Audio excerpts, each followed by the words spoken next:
Hello friends, today I'm gonna show you how to change the time in there on that Skoda Octavia. So we'll go on to menu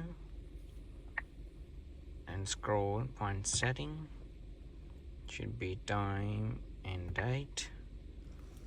So time here now is 12 o'clock.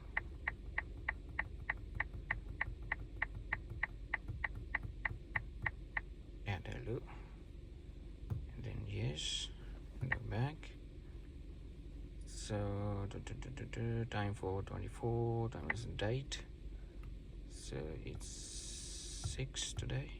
There you go, and you're all done.